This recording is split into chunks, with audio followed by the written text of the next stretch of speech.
Assalamualaikum warahmatullahi wabarakatuh. Perkenalkan, nama saya Melita Pramasundari dengan NIM 102022400094. Pada kesempatan kali ini, saya akan mempresentasikan dan juga mendemonstrasikan bagaimana menjalankan website reconnaissance atau mengumpulkan informasi dasar mengenai suatu website. Di sini, saya akan menggunakan beberapa tools, yakni Ping, NSLOOKUP, Whois, dan juga WhatWeb. Tujuan dari proses ini tentunya untuk mengetahui informasi dasar dari suatu website seperti alamat IP, informasi domain, server yang digunakan, serta teknologi yang berjalan pada website tersebut. Nah, informasi ini biasanya akan digunakan kembali dalam administrasi jaringan, troubleshooting, atau audit keamanan. Baik, kita akan langsung mulai, di mana saya akan mulai mengenai part 5 dalam lab 3 reconnaissance ini, di mana di sini saya akan melakukan melacak IP address dengan ping dan juga NSLOOKUP. Langkah pertama tentunya kita akan membuka terminal kita, dan untuk melacak IP address menggunakan ping, kita tinggal mengetikkan komen yakni ping dan website yang akan kita gunakan. Di sini saya akan melakukan ping terhadap website dpr.go.id. Perintah ping ini itu digunakan untuk menguji konektivitas antara perangkat kita dan juga server tujuan. Nah, selain mengirimkan paket ICMP, perintah ini juga secara otomatis melakukan resolusi nama domain menjadi alamat IP. Nah, lalu dengan komen ini kita tinggal menjalankannya. Dan di sini kita akan menemukan latensi dari kecepatan server kita dan juga di sini adalah IP address dari website dpr.go.id, di mana kita menemukan bahwa IP address-nya itu ada di 23.40.63.132. Dengan ping ini, kita dapat memastikan website apakah dapat diakses dari jaringan kita atau tidak, dan juga mengukur waktu respons atau latensi dari server yang kita lakukan ping. Nah, pada hasil yang ditampilkan ini, kita juga skip that part. Selanjutnya, saya akan mendemonstrasikan bagaimana cara menggunakan NSLOOKUP untuk mengumpulkan informasi dasar dari suatu website. Nah, sama seperti ping tadi, untuk menggunakan NSLOOKUP sendiri, kita tinggal mengetikkan NSLOOKUP dan server yang akan kita cari informasi dasarnya. Kita akan coba menggunakan dpr.go.id lagi, dan ini yang merupakan hasilnya. NSLOOKUP sendiri itu digunakan untuk melakukan query ke DNS server. Jadi jika ping tadi fokus ke IP address, di sini kita akan berfokus ke domain name sistemnya. Dan dari hasil NSLOOKUP ini kita dapat informasi mengenai DNS dari suatu server, di mana di sini servernya sendiri itu ada di IP address 192.168.100.1 dan addressnya sendiri lebih jelasnya itu ada di hashtag 53. Untuk DNS-nya sendiri itu ada di sini di name dpr.go.id dengan address 23.40.63.142. Nah, selain itu, kita juga dapat melihat bahwa di website ini terdapat dua IP address yang berbeda, yakni yang satunya itu ada di titik 132. Nah, perbedaan IP address sendiri itu karena sistem itu menerapkan sistem load balancing atau distribusi beban. Jadi, ketika ada suatu request yang masuk ke IP address tertentu, dia tidak akan terbebani dengan banyaknya request yang ada. Jadi, ini tuh juga untuk mencegah terjadinya server down atau server yang kewalahan karena terlalu banyak request. Nah, baik. Sekian untuk part 5, di mana kita melacak IP address dengan menggunakan ping dan juga NSLOOKUP. Selanjutnya, saya akan menjelaskan mengenai part 7, di mana kita melakukan information gathering dengan Whois dan juga WhatWeb. Setelah mengetahui alamat IP, langkah berikutnya itu kita dapat mencari informasi registrasi domain. Itu menggunakan perintah yang pertama itu adalah Whois. Untuk komennya sendiri, sama seperti sebelumnya, kita tinggal mengetikkan Whois dan juga website yang ingin kita tuju. Kita kembali menggunakan dpr.go.id, lalu kita jalankan. Nah, Whois sendiri itu merupakan layanan yang digunakan untuk memperoleh informasi mengenai kepemilikan atau pendaftaran suatu domain.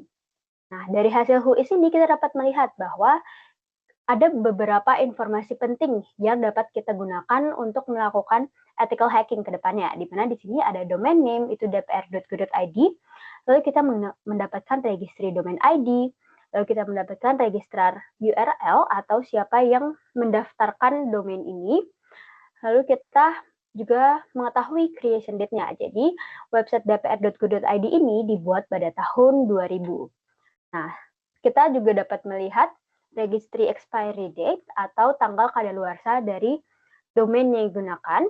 Selain itu, jika tersedia, kita juga dapat menemukan informasi kontak administratif, di mana di sini kita dapat melihat registrar abuse contact email itu ada di helpdesk domain at mail.kemdigi.go.id. Informasi ini tentunya akan sangat berguna untuk memahami identitas dan juga pengelolaan dari suatu website ini. Nah, sebelumnya perkenalkan terlebih dahulu, saya Anindya Zafira Pratistariananta Kurniawan dengan NIM 102022400099. Nah, di sini saya akan mendemonstrasikan sebuah tools sederhana yang sebelumnya sudah dibuat dengan menggunakan bahasa Python, yaitu IP Checker. Nah, tools ini akan berfungsi untuk mengetahui alamat IP dan juga informasi lokasi dari suatu domain website. Nah, pertama kita buka Kali Linux terlebih dahulu.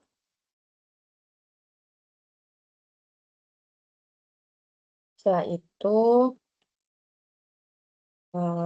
di sini bisa melihat kode yang sebelumnya sudah saya buat.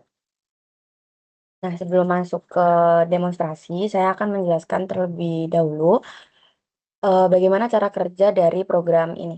Nah, jadi di bagian awal di sini terdapat import beberapa library yang diperlukan seperti socket untuk mengubah domain nanti menjadi alamat IP.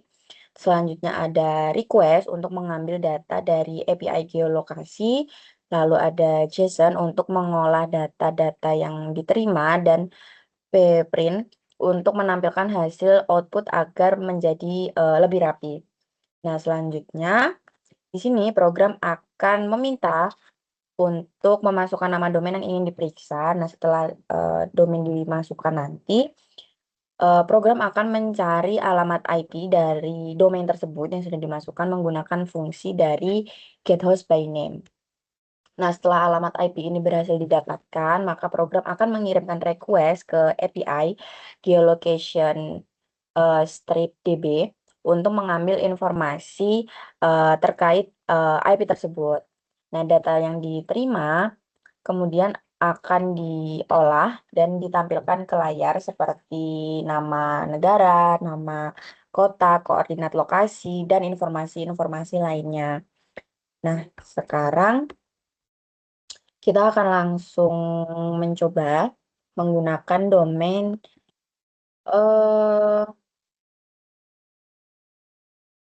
dpr.go.id. Kita ketik. Nah, di sini muncul hasilnya dari pengujian ini bisa dilihat bahwa tools IP checker yang dibuat sudah berhasil dan berjalan sesuai dengan fungsinya, yaitu mengubah domain menjadi informasi alamat IP dan menampilkan informasi seperti geolokasi berdasarkan IP address tersebut. Nah, di sini bisa kita cek atau lihat bahwa terdapat informasi lokasi yang bisa kita lihat di Google Chrome.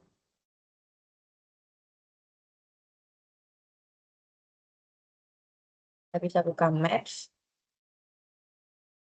lalu bisa kita cek untuk latitude terlebih dahulu, baru longitude. Longitude.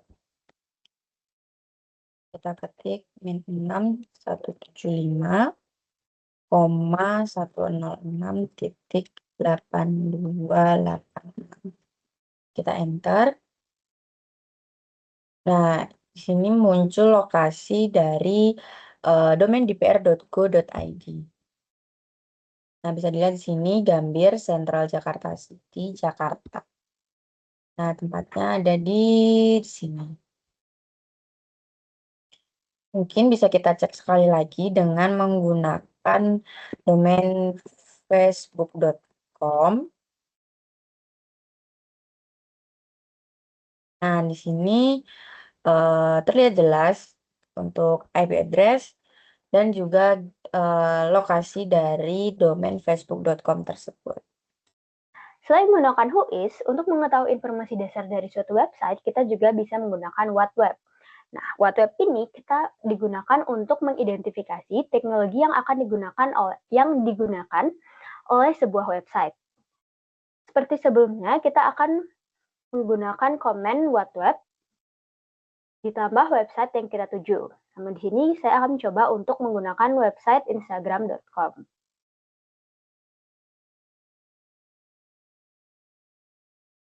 Nah, What Web ini itu bekerja dengan cara menganalisis header HTTP, struktur halaman, dan juga berbagai indikator lainnya untuk mengidentifikasi teknologi yang digunakan oleh website target.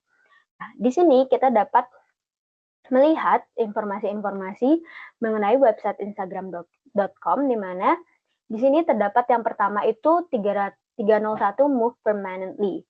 Artinya servernya yang sebelumnya itu yakni dengan IP 57.144.100.4 itu sudah dipindahkan dari country awalnya adalah France. Dan yang terakhir itu ini kita dapat melihat bahwa yang sekarang IP address yang digunakan oleh instagram.com itu adalah 57.144.100.34 yang merupakan website atau domain yang dikelola oleh Meta Facebook Infrastructure dengan Open Graph protokolnya sebagai berikut. Hasil awal What Web ini biasanya menampilkan framework atau teknologi back-end, lalu sistem keamanan, lalu ada CMS atau platform yang digunakan, dan juga informasi header HTTP. Nah, informasi ini tentunya dapat membantu kita untuk memahami teknologi yang berada di balik website tersebut. Karena di sini hasilnya masih cukup berantakan, kita juga dapat mengelola atau mengubah tampilan dari hasil yang ditampilkan oleh What Web ini dengan menggunakan tambahan strip V di belakangnya. Jadi, What Web, instagram.com, strip V. Opsi strip V ini itu disebut juga dengan verbose, di mana dia itu akan menampilkan detail tambahan yang tidak ada di informasi standar pada mode awal. Nah, dengan informasi ini kita dapat menganalisis dengan lebih lengkap terhadap website yang menjadi tujuan kita.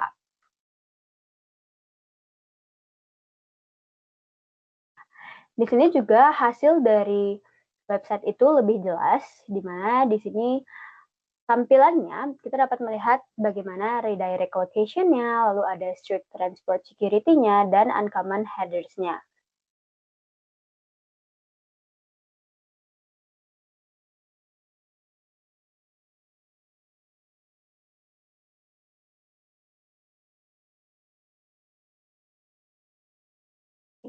Nah, untuk Instagram.com itu yang menerima respon baik dari IP address-nya itu ada di IP 57.144.100.34 dengan country-nya itu France. Jadi servernya itu ada di Prancis dan menggunakan di sini dia menggunakan beberapa plugin. Itu yang pertama ada cookies, lalu ada Django, lalu ada HTML5, ada HTTP only, dan sistem keamanannya itu menggunakan Open Graph protokol, lalu ada script, lalu ada strict transport security, dan juga uncommon header seperti yang ada di atas sebelumnya. Nah, dengan ini kita dapat mengetahui lebih lanjut mengenai informasi dari suatu website yang akan kita gunakan menjadi target dari ethical hacking kita. Selain itu, dengan command verbose ini, kita juga dapat memudahkan dokumentasi hasil pengujian dan dapat digunakan sebagai bukti atau laporan dari ethical hacking. Nah, untuk ini kita juga bisa mengubah tampilan dari verbose ini dan menjadikannya suatu file .txt. Nah, tambahannya itu adalah dengan menambahkan strip 2 log strip verbose sama dengan IG info. Nah, IG info sendiri itu merupakan nama file yang akan kita gunakan. Jadi setelah hasilnya muncul, itu akan disimpan di dalam sebuah file bernama IGInfo. Kita dapat menjalankannya.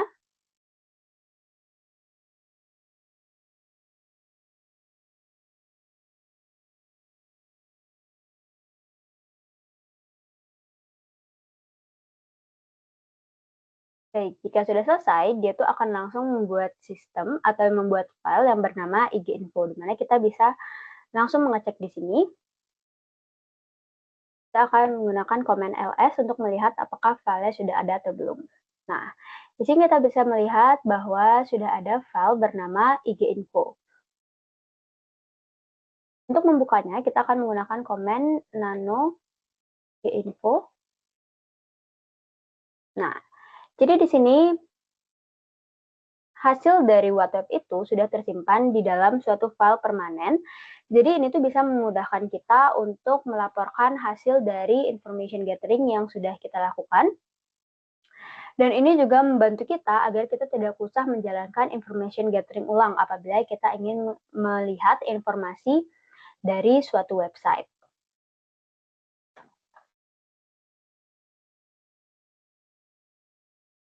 Baik, berdasarkan demonstrasi yang telah dilakukan, kita berhasil untuk melakukan information gathering dasar terhadap sebuah website menggunakan beberapa tools di Linux. Yang pertama adalah ping yang digunakan untuk mengecek konektivitas dan juga mengetahui IP address dari suatu website. Lalu NSLOOKUP yang digunakan untuk memperoleh informasi dasar berupa DNS dan juga alamat IP domain. Lalu yang ketiga adalah whois yang digunakan untuk melihat informasi registrasi domain. Dan yang terakhir adalah whatweb yang digunakan untuk mengetahui teknologi apa yang digunakan oleh suatu website. Tahapan ini merupakan bagian penting dalam ethical hacking, terutama untuk administrasi jaringan, troubleshooting, maupun keamanan cyber karena memberikan gambaran awal mengenai suatu website dan juga infrastruktur dan teknologi yang digunakan. Perlu diingat bahwa aktivitas information gathering ini sebaiknya hanya dilakukan pada sistem website yang kita miliki atau yang telah memberikan izin untuk diuji, sehingga tetap mematuhi etika dan juga aturan keamanan cyber dalam ethical hacking. Di video selanjutnya saya akan mendemonstrasikan tentang tata cara melacak email dengan menggunakan Dashfaster dan Hunter.io. Dan di sini di awal kita harus masuk dulu dalam Kali Linux, lalu kita buka terminal, dan di terminal kita harus masuk dulu ke rootnya dengan menggunakan command sudo su. Habis itu kita harus memasukkan password Linux kita, dan selanjutnya kita di sini akan langsung saja masuk ke dalam Dashfaster ya, membuka komen ini di dalam terminal. Lalu setelah membuka komen tersebut, langsung muncul banner Dashfaster, dan di situ juga terlihat ada tata cara menggunakan si Dashfaster sendiri. Oke, di sini kita langsung saja mencoba langsung memasukkan ke domainnya dengan komen dengan Dashfaster d terus dpr.go.id dan bio. Dan di sini D-nya itu untuk menjadi domain, dan saya di sini juga mencoba dengan dpr.go.id, dan B-nya ini sendiri ini untuk source ya, dan saya menggunakan source semuanya atau bisa di komen all. Lalu setelah menjalankan komen tersebut, di sini bakalan running di terminal kita. Setelah running, kita di sini juga bisa langsung melihat kita menemukan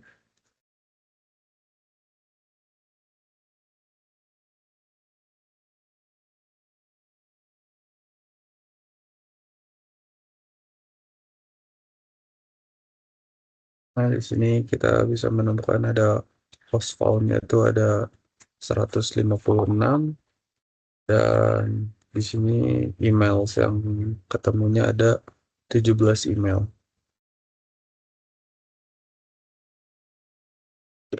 Sudah terlihat semua ya, dan itu adalah tata cara melacak email menggunakan Dashfaster. Lalu selanjutnya juga kita juga bisa ngeceknya melalui web Hunter.io.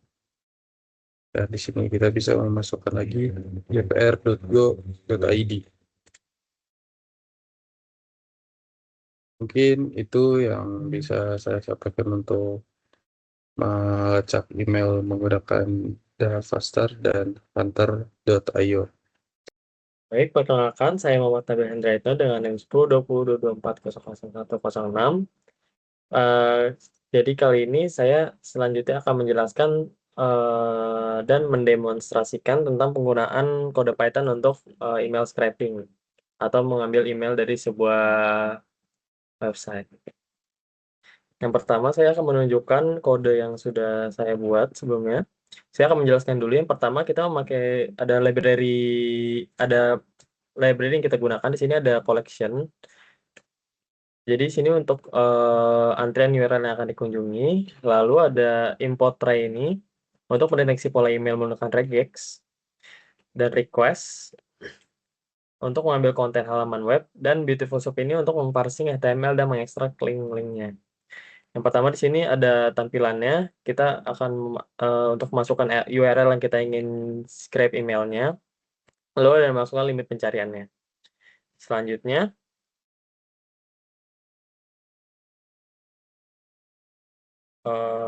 di sini ada regex emailnya atau karakteristik emailnya yang akan dicari.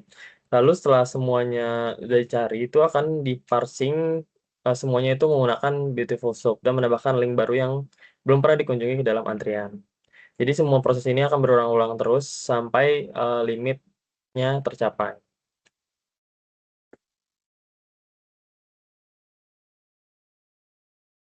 Oke, saya akan lanjut untuk mendemonstrasikannya.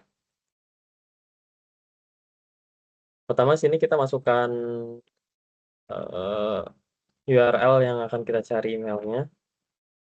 Kita akan menggunakan website ITB sebagai contoh.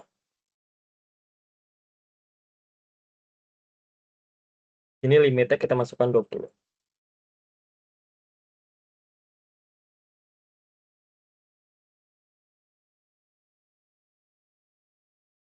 Nah, di sini sudah ditemukannya email-email yang dicari menggunakan website tadi itb.ac.id. Sini ada humas@itb, kamus Cirebon@itb, semua email berarti di sini kodenya sudah berjalan dengan lancar. Di sini saya sudah mengakses link GitHub yang diberikan, GitHub Sherlock Project, lalu saya juga udah mengclone file tersebut. Jadi langsung aja di sini kita install requirement dari si file requirement.txt. Di sini saya open terminal, lalu langsung masukkan Python pip install requirement.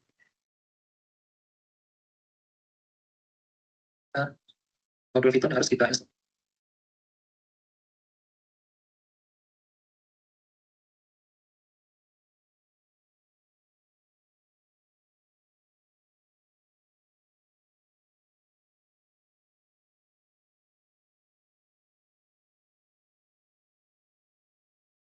Di sini keterangannya untuk requirement sudah terinstall. Lalu langsung aja kita buka file dari Sherlock Project. Di sini ada link Sherlock Python. Di sini kita akan mengakses link tersebut. Open terminal lagi, lalu kita cek dulu isi dari si file Sherlock Project ini. Ada Sherlock Python, langsung kita masukkan.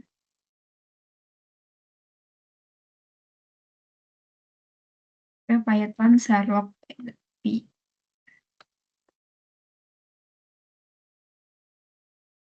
Nah, selanjutnya kita coba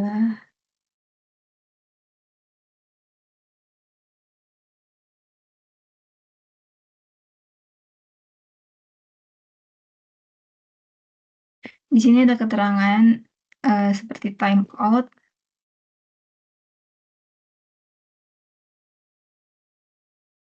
lalu print all. Nah, selanjutnya Langsung aja kita coba akses Sherlock-nya.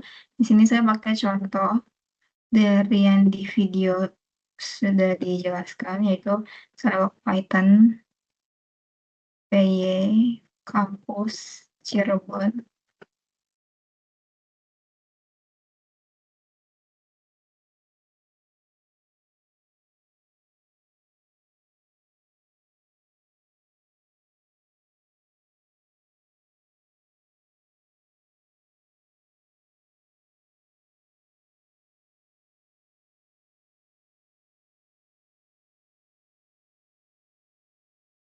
Nah, lalu di sini dia kan ngecek username dari kampus Cirebon untuk menampilkan apa saja yang ada web apa saja yang terdaftar di kampus Cirebon.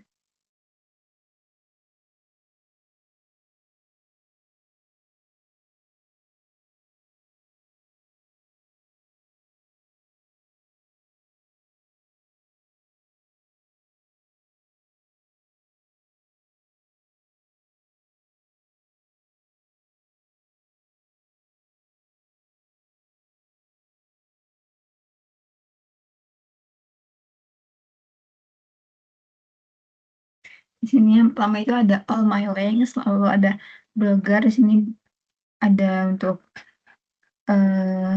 webnya juga.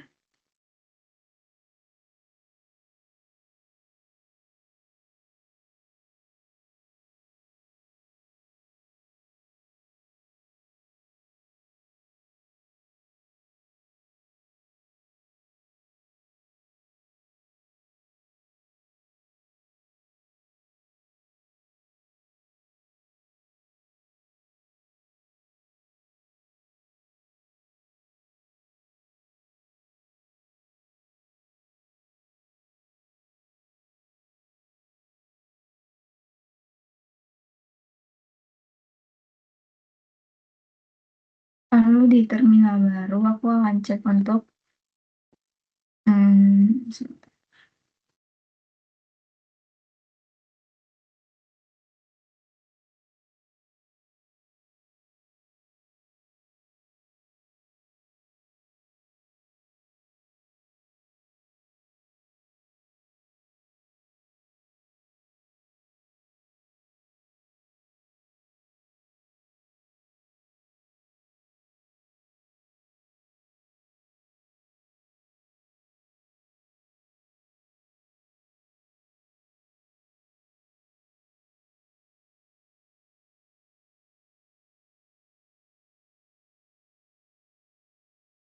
Oke, di sini udah menampilkan 6 result untuk si kampus Cirebon. Di sini aku bakal coba juga untuk menggunakan time mode.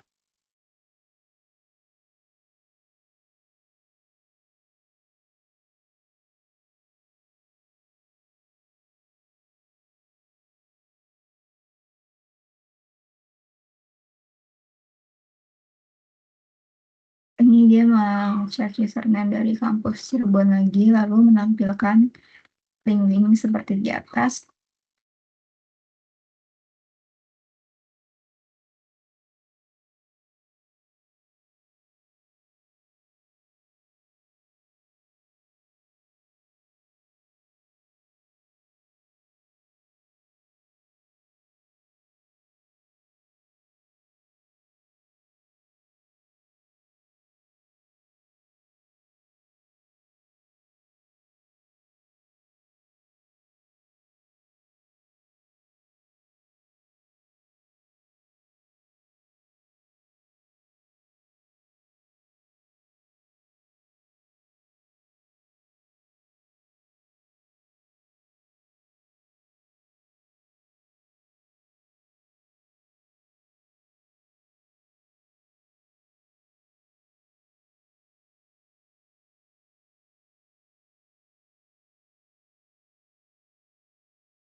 karena kita pakai framework 5, jadi sini mereka hanya menampilkan 5 results, yaitu All My Link, Blogger, TikTok, WordPress, dan YouTube.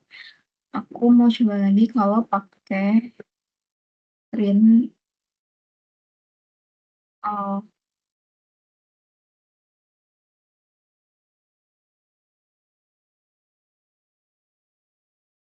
jadi di sini dia akan menampilkan seluruh web yang ada di kampus Cirebon.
Sebenarnya di sini banyak menampilkan web-web, tetapi banyak yang not found karena tidak ada termasuk di kampus Cirebon. Lalu di sini ada link yang memang terhubung dengan link tersebut, itu di YouTube, WordPress, TikTok. Itu 6 result seperti yang ditampilkan di awal ini.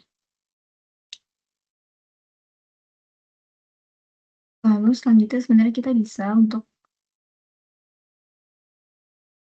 jika kita ingin menyimpan hasil dari ini, kita tambahkan output, lalu kita input juga di mana kita ingin menyimpan file tersebut. Sini aku coba sama users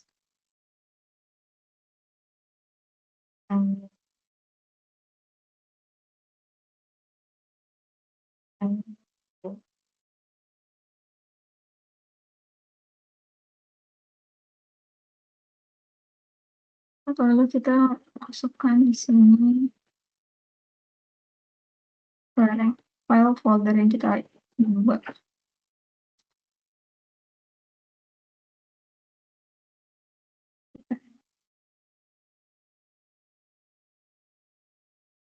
Di sini saya akan memberitahu tentang tata cara menginstal vulnerable machine. Nah,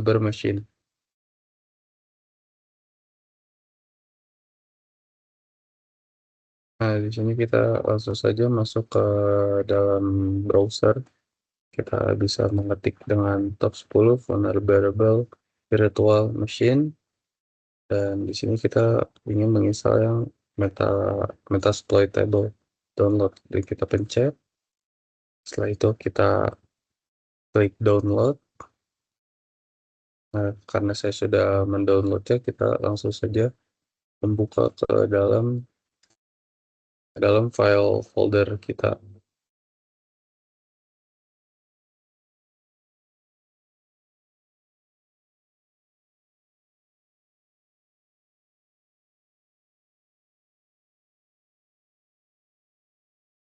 Nah, ini. Dan di sini kan setelah kita download yang dari web tersebut, kita mendapatkan file zip. File zip ini kita harus mengekstrak terlebih dahulu kita dengan ekstrak all, lalu kita pindahkan ke dalam folder yang kita buat, dan saya sendiri memindahkan ke folder yang telah saya buat dengan Metasploitable. Terlihat sudah terinstall ya, atau exploitable. Kalau kita buka lagi ke virtual machine-nya di sini, dan kita klik new, dan kita di sini bisa namain meta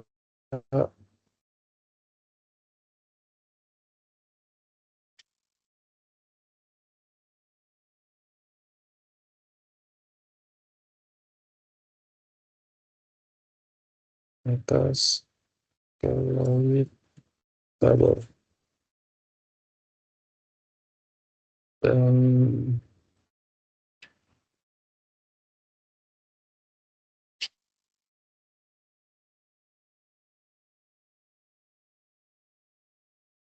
Dan di sini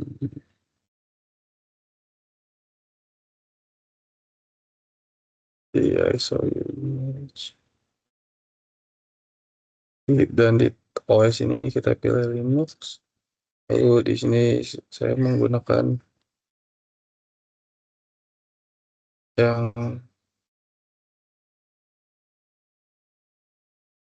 bentar, saya cek dulu biar tidak salah. Saya menggunakan yang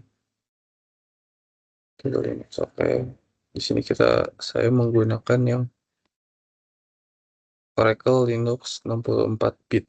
Kalau kita pencet ini saja,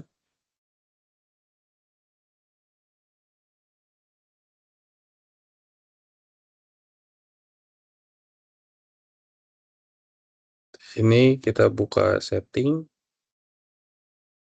Kalau kita buka lagi di sistem, dan di Metasploit ini tidak membutuhkan base memory yang terlalu banyak, jadi bisa pakai di 4 saja, atau mungkin kalau bisa dikurangin juga bisa. Habis itu kita buka ke storage, lalu kita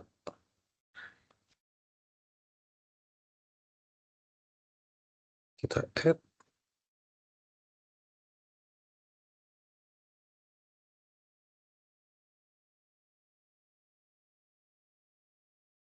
lalu kita memilih folder yang telah kita tadi buat.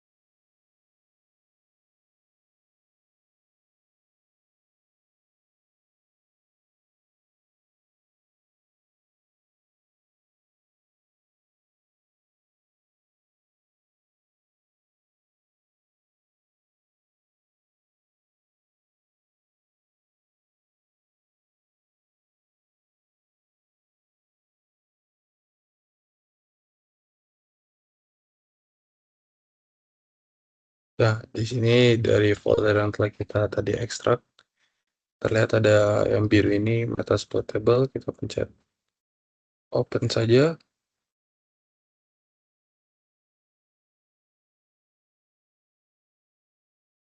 Lalu kita pilih ini, Metasploitable yang tadi kita sudah install. Kita choose.